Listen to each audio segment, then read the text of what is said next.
Shri Sachidananda Sadhguru Sainath Maharaj key జై. దైవంతో సహజీవనం.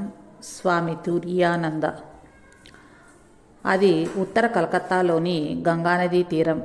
సూర్యోదయానికి మునిపే 10 ఏళ్ల కుర్రవాడొకడు నదిలో స్నానం చేస్తున్నాడు. అతడికి ప్రక్కనే ఏదో వస్తువు తేలుతూ కనిపించింది. ఒడ్డు మీద ఉన్న జనం కొంతమంది దానిని చూసి మొసలి మొసలి తక్షణమే బయటకు వచ్చేయి అంటూ కేకలు వేశారు. ఆ కుర్రవాడు వెంటనే బయటకు పరిగెత్తి రాబోతూ మోకాటి లోతు నీటిలో ఆగి తనలో తాను ఏమిటి నేను చేస్తున్న పని, రాత్రి పగలు సోహం సోహం అని జపిస్తానే, ఇప్పుడొక్కసారిగా నా ఆదర్శాన్ని మర్చిపోయి ఈ శరీరమే నేనని భ్రమపడుతున్నానే, ఎంత సిగ్గుచేటు అనుకున్నాడు. వెంటనే మళ్ళీ లోతు నీటిలోకి వెళ్ళి తన స్నానాన్ని కొనసాగించాడు. అదృష్టవశాత్తు ఆ మొసలి ఏ హాని చేయకుండానే వెళ్ళిపోయింది. నిర్భయుడైన ఈ కుర్రవాడి పేరు హరినాథ్ చటోపాధ్యాయ. ఇతడే పెరిగి పెద్ద అయిన తరువాత తుర్యానంద స్వామిగా ప్రసిద్ధి చెందాడు. ఉత్తర కలకత్తాలో 1863 జనవరి 3న అతడు జన్మించాడు. హరినాథ్ తండ్రి చంద్రనాథ్ చటోపాధ్యాయ కలకత్తాలోని ఒక బ్రిటిష్ సంస్థలో పనిచేసేవాడు. ఆయన ఒక సాంప్రదాయిక బ్రాహ్మణుడు. తన పవిత్రతకు, ధైర్యానికి, భవిష్యత్తును చెప్పగల శక్తికి పేరుగాంచినాడు. ఆయనకు 3 కుమారులు, 3 కుమార్తెలు. హరినాథ్ అందరికంటే చిన్నవాడు. అతడి 3 సంవత్సరాల ప్రాయంలో అతడి తల్లి ప్రసన్నమయ్యి హరినాథ్కు ఒక పిచ్చి నక్క కరవబోతుంటే రక్షించబోయి ఆ నక్క తనను కరవగా గాయపడి మరణించింది. దాని ఫలితంగా అతడి వదినే అతన్ని పెంచి పెద్ద చేసింది. 12 సంవత్సరాల వయస్సులో అతడి తండ్రి చనిపోయాడు. మరణించబోయే తండ్రిని చూసి హరినాథ్ రోదిస్తుండగా అతడి అక్క అతన్ని ఓదార్చమని తండ్రిని కోరింది. మరణశయ్యపై ఉన్న అతడి తండ్రి ఏం చెప్పను, హరి ఈ ప్రపంచానికి చెందినవాడు, ఈ ప్రపంచం హరికి చెందింది అన్నాడు. ఈ భవిష్యద్వాణి కాలాంతరంలో నిజమయ్యింది. హరినాథ్ బాల్యం నుండి బ్రాహ్మణ ఆదర్శాలైన సాంప్రదాయికత, తపస్సులపై మక్కువ చూపించేవాడు. అతడికి ఉపనయనం జరిగాక నిత్యం 3 సార్లు స్నానం చేసి క్రమం తప్పకుండా గాయత్రి మంత్ర జపం, ధ్యానం చేసేవాడు. నేలపై నిద్రించి సామాన్యమైన శాకాహార భోజనం చేసేవాడు. వ్యాయామశాలలో కుస్తీ పట్టి ఒకేసారి 100 దండీలు, 500 గుంజీలు తీయగలిగేవాడు. ఆ విధంగా అతడు రాబోయే కాలంలో తాను చేయబోయే తీవ్రమైన తపశ్చర్యలకు తట్టుకునే విధంగా తన దేహానికి శిక్షణ ఇచ్చాడు. అంతేకాక అతడు బ్రహ్మచర్యాన్ని ఖచ్చితంగా పాటించేవాడు. తాను ఎన్నటికీ వివాహం చేసుకోనని తన స్నేహితులతో చెప్పేవాడు. కాంబూలియాతోలా బెంగాలీ పాఠశాలలో హరినాథ్ తన విద్యాభ్యాసాన్ని ప్రారంభించి బెంగాలీ, సంస్కృత, భాషా సాహిత్యాలను అధ్యయనం చేశాడు. తదుపరి క్రైస్తవ మిషనరీలు నడిపే జనరల్ అసెంబ్లీ అనే పాఠశాలలో చేరాడు. చాలా విషయాలలో అతడికి ఛాందస భావాలు ఉన్నప్పటికీ మతపరమైన సంకుచితత్వం ఉండేది కాదు. మిగిలిన హిందూ విద్యార్థులు హాజరవ్వని బైబిల్ తరగతులకు కూడా హాజరయ్యేవాడు. మత సంబంధమైన పుస్తకం ఏదైనా అతన్ని ఆకర్షించేది. అతడికి ఉపనిషత్తులను అధ్యయనం చేయడం అంటే ఆసక్తి మెండు. చండీ, గీత, వివేక చూడామణి, తులసీదాసు ద్విపదలను కంఠస్థం చేశాడు. సాయంత్రం వేళల్లో కొన్నిసార్లు గంగానది ఒడ్డున కూర్చుని స్తోత్రాలను చదివి భగవంతునికై విలపించేవాడు. యుక్త వయస్సులో అతడికి తీవ్ర వైరాగ్యము, ప్రాపంచిక జీవనాన్ని విడనాడాలనే బలీయమైన ఆకాంక్ష కలగసాగాయి. తర్వాత అఖండానంద స్వామిగా ప్రసిద్ధి చెందిన తన స్నేహితుడు గంగాధర్తో కలిసి చిత్పూర్ రోడ్లోని సర్వమంగళాలయంలో ఉంటున్న ఒక సిద్ధుణ్ణి దర్శించటానికి వెళ్ళాడు. ఆయన వద్ద జాతకాలు చెప్పించుకోవటానికి, ఆయన దీవెనలతో రోగాలు నయం చేసుకోవటానికి జనం గుమిగూడేవారు. హరినాథ్ ఆయన వద్దకు రోజు సాయంకాలం వెళ్ళసాగాడు. ఒకరోజు నీకేం కావాలి అని సిద్ధుడు హరినాథ్కు అడిగాడు. బదులుగా హరినాథ్ నాకు ఆధ్యాత్మిక సాధనలు చేసి దైవ సాక్షాత్కారం పొందాలని ఉంది అన్నాడు. అందుకు ఆ సిద్ధుడు సంతోషం నాయనా, నువ్వు తప్పక సాఫల్యాన్ని పొందుతావు. అయితే ఆ సమయం ఇంకా రాలేదు. ప్రస్తుతానికి ఇంటి వద్దనే నీ సాధనను కొనసాగించు అని చెప్పాడు. అదే సమయంలో హరినాథ్కు వివాహ సంబంధాలు రాసాగాయి. కానీ తీవ్ర వైరాగ్యంతో ప్రజ్వలిస్తున్న అతడి మాటలను విని ఆ సంబంధాలు తెచ్చిన వారు మళ్ళా రావటం జరగలేదు. శ్రీరామకృష్ణ సాంగత్యంలో కలకత్తాలోని బాగ్ బజార్లో దీన్నాథ్ బస్సు గృహంలో హరినాథ్ మొదటిసారి శ్రీరామకృష్ణులను కలుసుకున్నాడు. అతడికి అప్పుడు సుమారు 13-14 సంవత్సరాల వయస్సు ఉంటుంది. శ్రీరామకృష్ణుడు గుర్రపు బగ్గీలో నుండి దిగటానికి హృదయ్ సహాయపడుతుండగా హరినాథ్ వారిని చూడటం తటస్థించింది. గురుదేవులు అప్పుడు పారవశ్య స్థితిలో ఉన్నారు. తర్వాత కాలంలో హరినాథ్ తన మనస్సులో నాటుకున్న తొలి అభిప్రాయాన్ని ఇలా వ్రాశారు.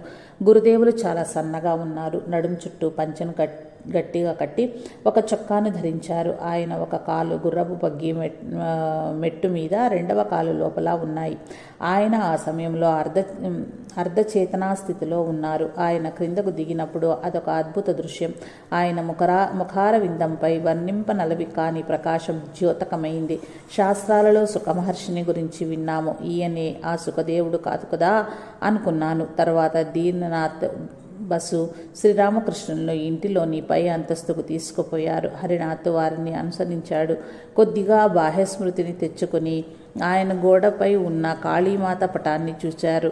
ఆయన ఆ పటానికి వంగి నమస్కరించి కాళీకృష్ణుల ఏకత్వాన్ని గురించి ఒక పాట పాడి అక్కడి శ్రోతలను సన్మోహితులను చేశారు. దైవోన్మత్తత నిండిన ఆ అవతార పురుషుని దర్శనం హరినాథ్ మనస్సుపై చెరగని ముద్ర వేసింది.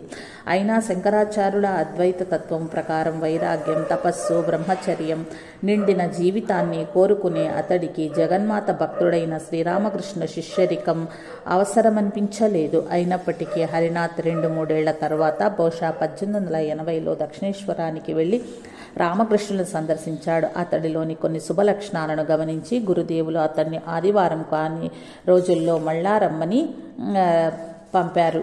ఆదివారం కాని రోజుల్లో ఎక్కువ మంది భక్తులు దక్షిణేశ్వరానికి రారు. శ్రీరామకృష్ణులతో క్రమంగా పరిచయం పెరిగి హరినాథ్ ఆయన్ను అన్ని రకాల వ్యక్తిగత ప్రశ్నలు అడుగ్గా ఆరంభించాడు.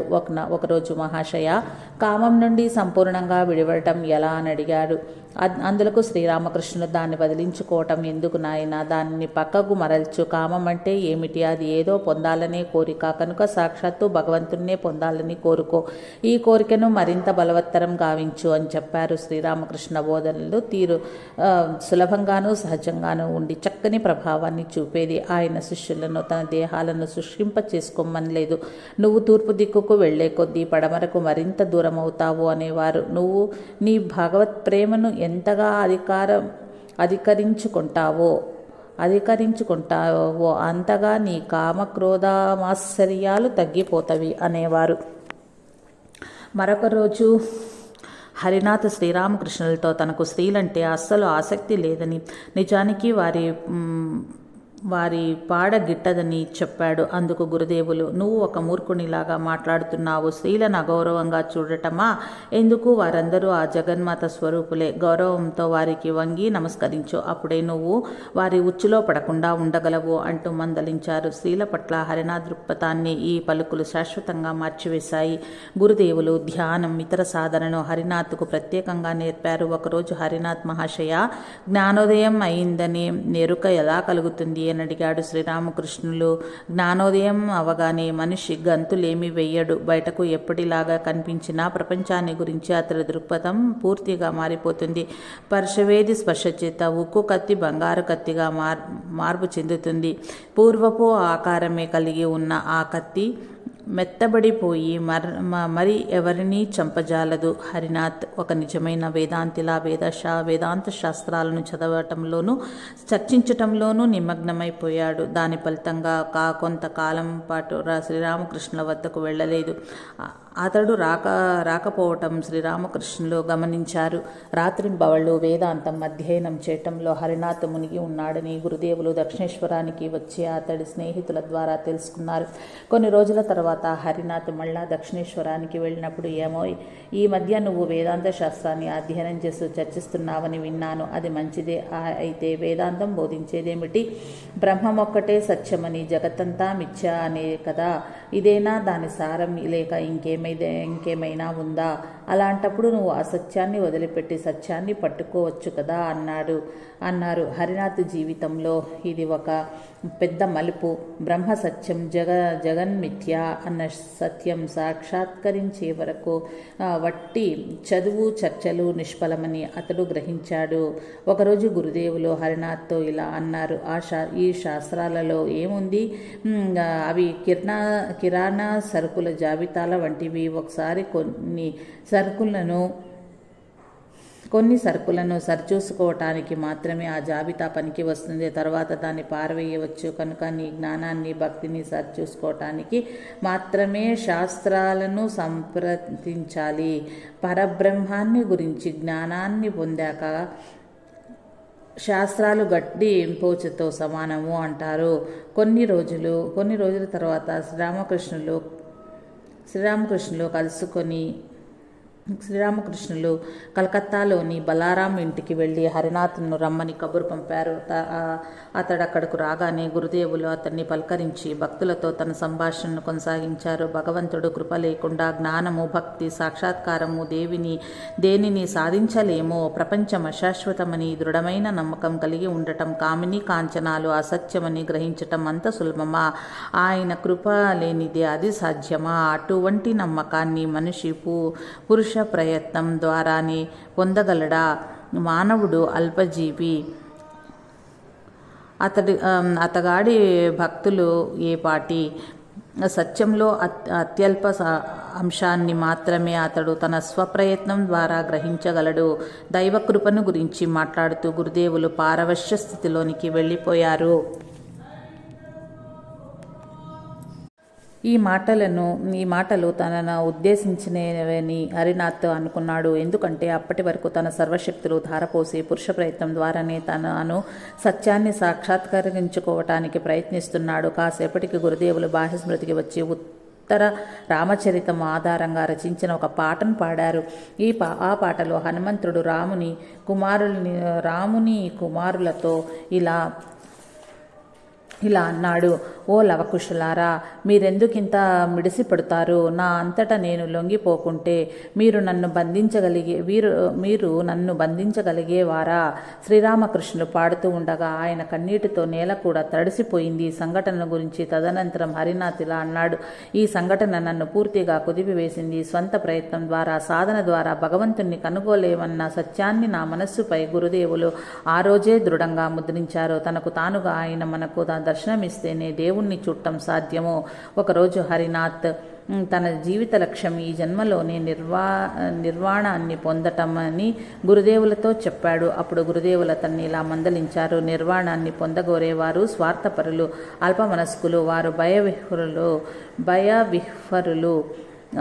వారు 25 ఆటలో త్వరగా ఇంటికి చేరాలని కోరుకునే ఆటగాళ్ళు వంటి వారు.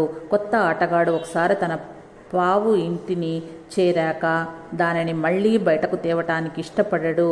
అట్టి ఆటగాళ్ళు నేర్పరులు కారు. కానీ ఒక మంచి ఆటగాడు బయటకు రావటం ద్వారా తన ప్రత్యర్థిని పట్టుకోగలిగితే ఆ పని చెయ్యటానికి వెనుకాడడు. అలా బయటకు వచ్చి కూడా తనకు కావలసిన పాచికను వేసుకొని తిరిగి ఇంటికి చేరతాడు.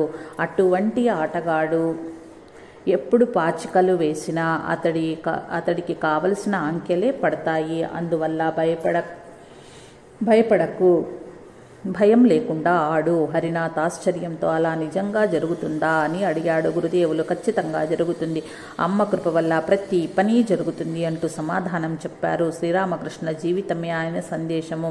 గురుదేవులతో తాను గడిపిన రోజులను హరినాథ్ తర్వాత ఇలా గుర్తుకు తెచ్చుకున్నాడు.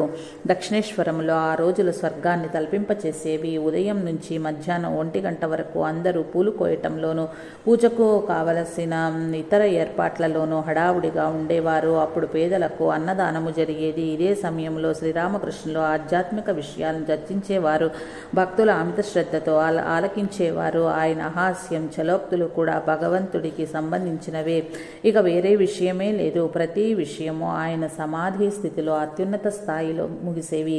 మధ్యాహ్నం భోజనం తర్వాత శ్రీరామకృష్ణులు కాసేపు విశ్రమించి మరలా ఆధ్యాత్మిక విషయాలను మాట్లాడేవారు. సాయంత్రపు ఆ రాత్రిక సమయంలో కాళీమాత ఆలయంలోనికి వెళ్ళి ఆమెకు కొద్దిసేపు వింజామరవి ఇచ్చేవారు. అక్కడి నుంచి దివ్యోన్మత్తులై తూలుతూ తన గదికి తిరిగి వచ్చేవారు. ఆయన శిక్షణలో ఆధ్యాత్మిక సాధనలు చేసే శిష్యులను ఉదయం సాయంత్రం ధ్యానం చేసేటప్పుడు మీకు దివ్యోన్మత్తత కలుగుతుందా చెప్పండి అని అడిగేవారు. శ్రీరామకృష్ణులు రాత్రిపూట అతి తక్కువసేపు నిద్రించేవారు. ఆయన నిద్ర లేచి తన గదిలో మిగిలిన వారిని కూడా ఎక్కువగా నిద్రించకండి, లేచి ధ్యానం చెయ్యండి అని మేల్కొల్పేవారు. మరలా ఆయన కొద్దిసేపు పడుకుని సూర్యోదయం ముందే లేచి తన మధురమైన కంఠస్వరంతో భగవన్నామాన్ని స్మరించేవారు. శిష్యులు వారి వారి పద్ధతుల్లో కూర్చుని ధ్యానం చేసేవారు. అప్పుడప్పుడు గురుదేవులు వారి వద్దకు వెళ్ళి వారు కూర్చున్న భంగిమలను సరిదిద్దేవారు. గురుదేవులతో కలిసి ఒక గంట సేపు భజన చేస్తే అది మమ్మల్ని బ్రహ్మాండమైన ఆనందంతో నింపివేసేది. ఆకాశంలో విహరించిన అనుభూతి కలిగేది. అటువంటి బ్రహ్మానందం కనీసం దానిలో లేశమైనా ఇప్పుడు ధ్యానం చేయడం వల్ల కూడా కలగటం లేదు. ఒక వారం రోజుల పాటు ఆ ఆనందం మాతో అలాగే కొనసాగేది. మాకు ఎందుకో ఎలాగో తెలియకపోయినా ఒక రకమైన మైమరుపు కలిగేది. ఈ మాటలను ఎవరు నమ్ముతారు? ఎవరినైనా వీటి గురించి నమ్మించటం కష్టమో, అయినా నేను చెప్పక తప్పదు. సామాన్యుడు దుఃఖాలను అనుభవించటం చేత నిర్వాణాన్ని అన్వేషిస్తాడు. అయితే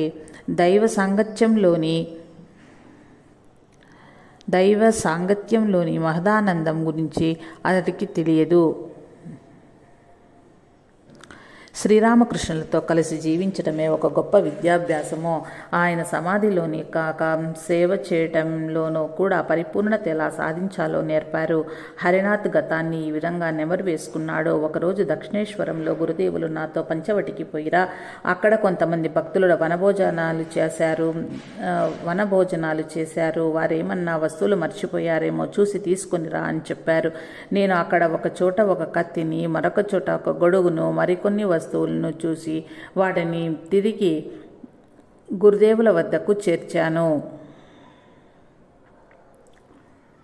ఆ కత్తి ఆయన వద్ద నుండి అరువు తీసుకోబడింది. దాన్ని నేను అల్మారాలో పెట్టబోతుంటే, దాన్ని ఎక్కడ పెడుతున్నావు? అక్కడ కాదు,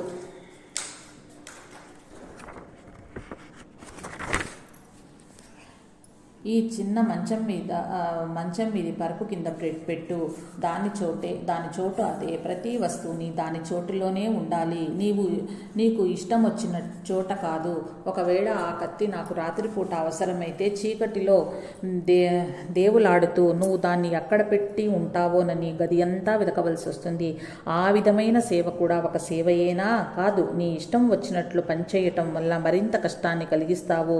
సక్రమంగా సేవ చేయదలిస్తే నువ్వు పూర్తిగా మర్చిపోవాలి అని మందలించారు. శ్రీరామకృష్ణులు తన శిష్యులను పరీక్షించిన విధంగానే శిష్యులు కూడా గురువు గారి చిత్తశుద్ధిని, నిష్కళంకత్వాన్ని పరీక్షించారు. హరినాథ్ ఒకరోజు దక్షిణేశ్వరానికి గురుదేవులు భోజనం చేసే సమయానికి వచ్చాడు. ఆయన ముందు అనేక ప్రాంతాలలో రకరకాల వంటకాలు ఉండటం చూశాడు. ఇటువంటి భోగాలాసమైన భోజనం ఒక సాధు పురుషుడికి తగదని హరినాథ్ అనుకున్నాడు. మరుక్షణం గురుదేవులు, నా మనస్సు ఎల్లప్పుడూ అనంత స్థితి వైపు మగ్గుతూ ఉంటుంది. ఇటువంటి రాజసిక పద్ధతుల ద్వారా దీన్ని నేను క్రిందకు దింపుతాను. లేకపోతే కనీసం నీతో మాట్లాడటం కూడా నాకు సాధ్యపడదు అన్నారు. హరినాథ్ అవాక్కైపోయాడు.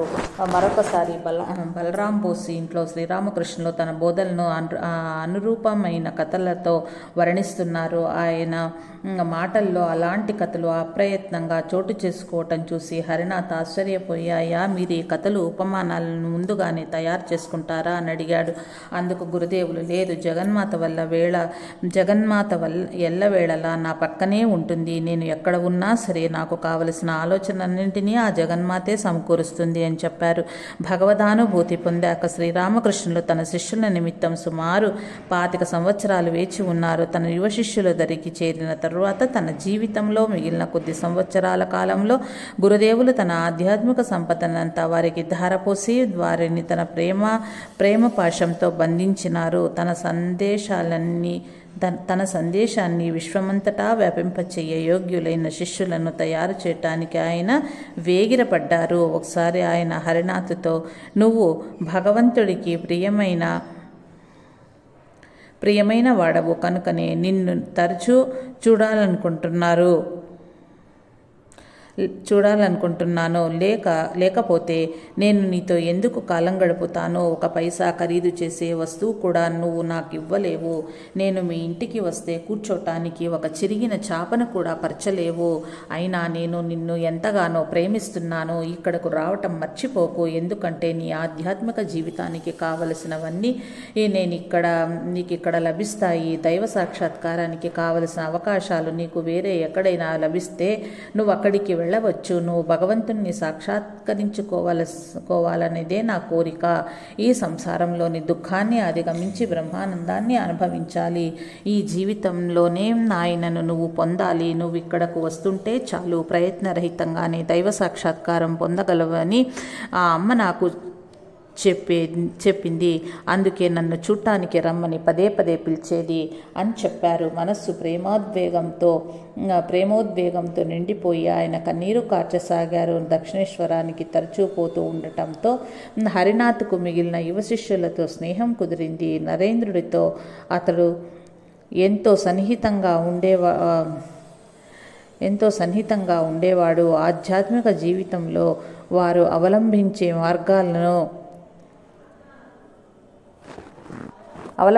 మార్గాలకు పొందిక లేకపోయినా హరినాథ్కు గల వైరాగ్యం, శాస్త్రజ్ఞానం, బ్రాహ్మణ సదాచారాలను నరేంద్రుడు ప్రశంసించేవాడు.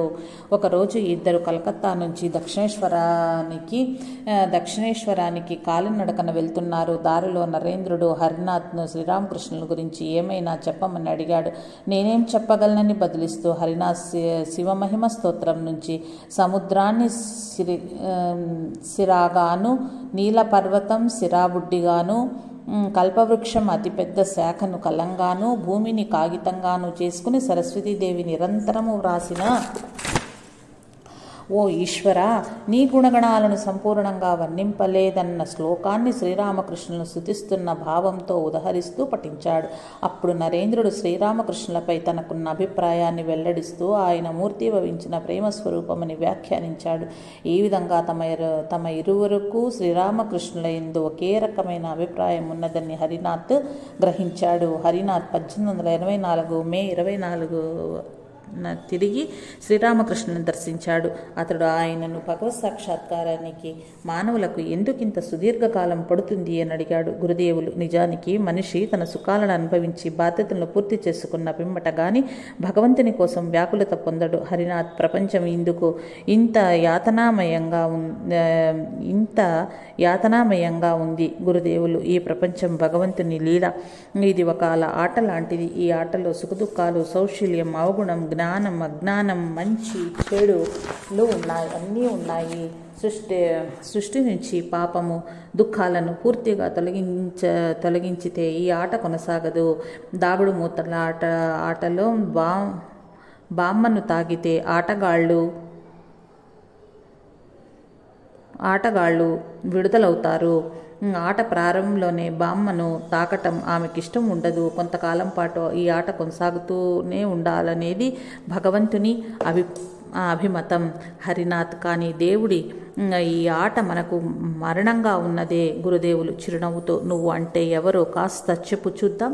భగవంతుడే మాయ, విశ్వం, జీవకోటి, 24 తత్వాలు అయి ఉన్నాడు. పాము రూపంలో వచ్చి కాటు వేసేది అతడే, మంత్రిగాడిలా వచ్చి విరుగుడిచ్చేది అతడే. విద్య అవిద్య రెండూ ఆ దేవుడే. అతడే ఆ విద్యమాయ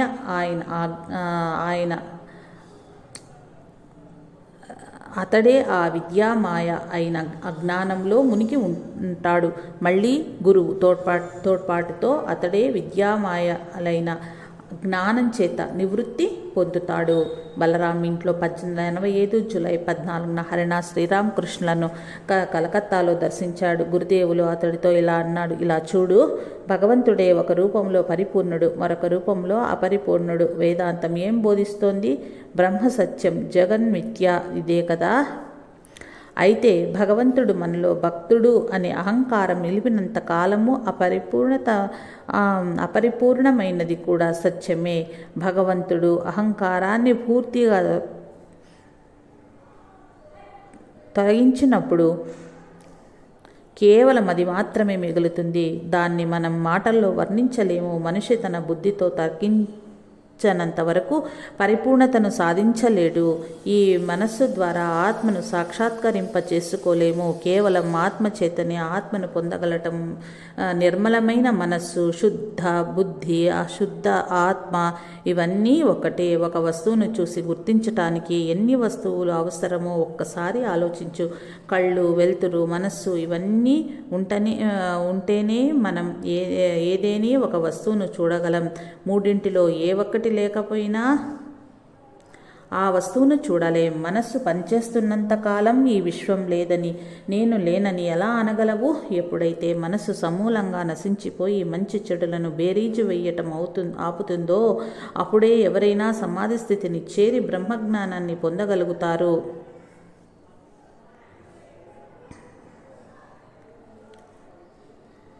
గురుదేవులు ఈ విధంగా హరినాథ్కు వేదాంత సూక్ష్మాలను నేర్పారు. 6 సంవత్సరాల శ్రీరామకృష్ణ సాంగత్యంలో ఆయన భగవంతుని అవతారమని హరినాథ్ గట్టిగా నమ్మకం కుదిరింది.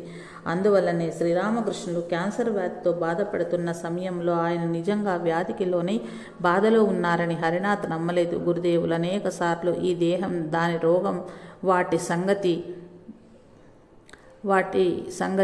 వాటిని చూసుకో నీవు, ఓ మనసా, నువ్వు మాత్రం ఎల్లప్పుడూ బ్రహ్మాండంలో ఓల్లాడు అని చెప్పటం విని ఈ వ్యాధి గురుదేవుల లీలా విశేషమేనని అతడు భావించాడు. కాశీపూర్లో ఒకరోజు హరినాథ్, అయ్యా మీరెలా ఉన్నారు అని అడిగాడు. గురుదేవులు, అబ్బా నేను అపరిమితమైన నొప్పితో బాధపడుతున్నాను.